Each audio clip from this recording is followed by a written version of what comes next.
지난 1년간 경기교육은 자율과 균형, 미래를 기치로 달려왔습니다. 변화가 느껴지기도 하는데요. 오늘은 임태희 경기도 교육감 연결해 경기 교육에 대한 이야기를 나눠보겠습니다. 교육감님 안녕하세요. 네, 반갑습니다. 임태희입니다. 네, 취임 1주년을 맞으셨습니다. 먼저 소감이 어떠신가요?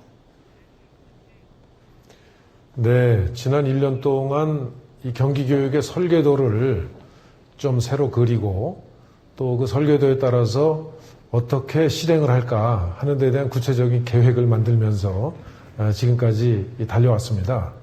이제 어느 정도 설계도도 완성되고 실행 계획도 준비가 돼서 현장에 구체적인 실행을 좀 해나가고 있는 초기 단계라고 말씀드릴 수가 있겠습니다.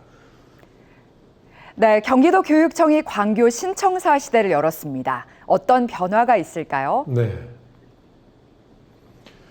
네, 우선 광교 신청사는 모든 그 업무를 스마트워크 시스템으로 지금 좀 실행하고 있습니다.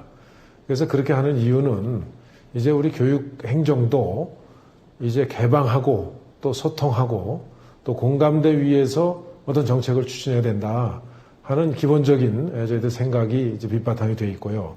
그렇게 함으로 해서 이 업무의 근무 형태를 바꿈으로 해서 근무의 행태도 바꾸고 그것이 곧 경기교육의 새로운 미래를 이제 또 이 설계해 나가는데 구체적인 변화를 하나하나 가져올 수 있다 하는 이 저희들 신념하에서 그렇게 이제 지금 분위기를 바꿔나가고 있습니다.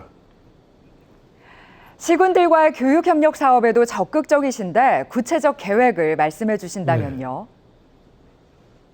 네, 특히 이제 시군과의 지역교육 협력은 그동안에 우리 교육은 거의 학교가 전적으로 책임지는 이런 상황이었다고 해도 과언이 아닙니다. 그러나 이제 우리 아이들의 여러 변화도 그렇고 사회 환경이 학교가 모든 것을 책임지는 시대는 지났다고 생각합니다. 가정과 그리고 지역사회가 가지고 있는 모든 교육적 역량을 학교의 교육과 연계해서 아이들에게 보다 더 좋은 교육을 시키자.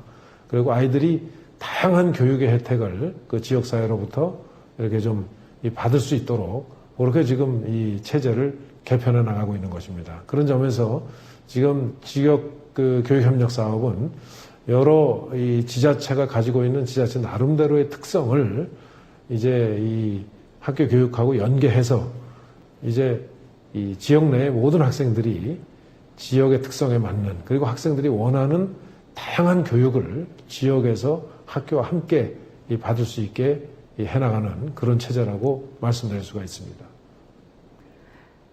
그런데 학생 인권과 교권이 종종 충돌하면서 학교 현장에서는 논란도 많습니다. 어떤 해법이 있을까요? 네.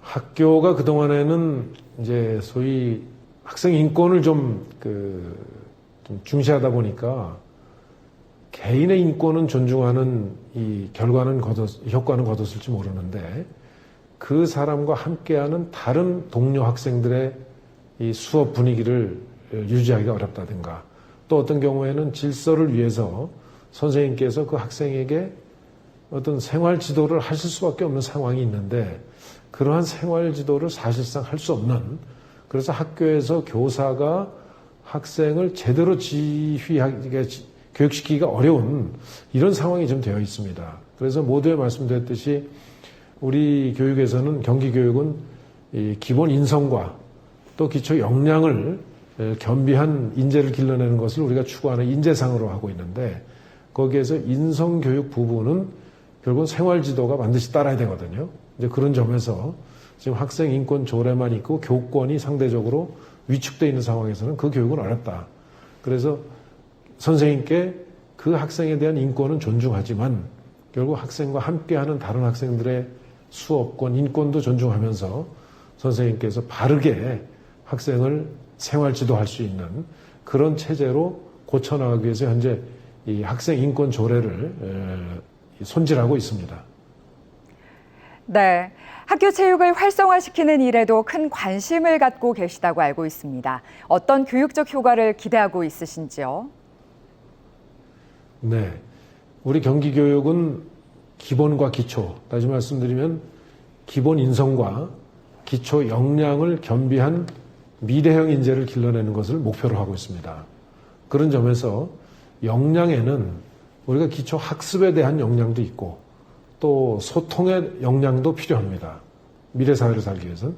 그리고 기초 체력 중요합니다.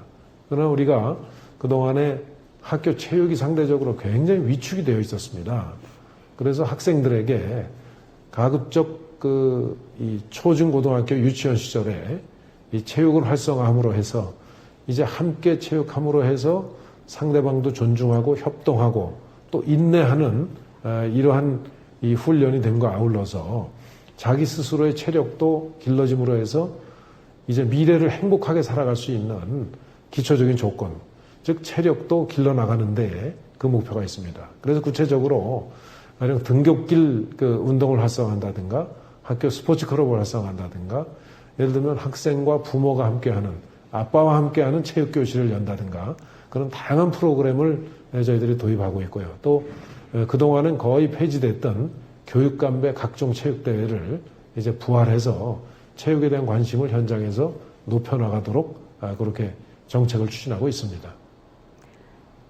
최근 정부가 사교육 카르텔 문제에 칼을 빼들었습니다. 교육감님은 어떤 입장이신가요? 예, 교육은 공교육, 즉 학교 교육이 정상화되는 게 가장 바람직합니다. 근데 학교 교육에서 그 교육만으로는 해결할 수 없고 또 특별한 무슨 이 사교육을 받거나 이렇게 해야 해결될 수 있는 그런 어떤 그 선발 기준이 있다면 그것은 그렇게 이 바람직하지 못하다고 생각합니다. 왜? 자꾸 사교육에 의존할 수밖에 없게 되거든요. 더더욱이 만약에 의도적으로 누군가가 그러한 선발 기준을 내서 문제를 그렇게 출제한다든가 하는 것은 어떻게 보면 이거는 범죄 행위에 가깝습니다. 공교육을 망칠 수밖에 없는. 그래서 이런 문제가 만약에 현장에 현존한다면 이 문제는 이번 기회에 바로잡고 이 차제에 우리나라의 그 대학 선발에 대한 좀 더 공정하고 그러면서도 공교육을 정상화시킬 수 있는 방법에 대해서 우리 교육계가 머리를 모아야 된다고 생각합니다.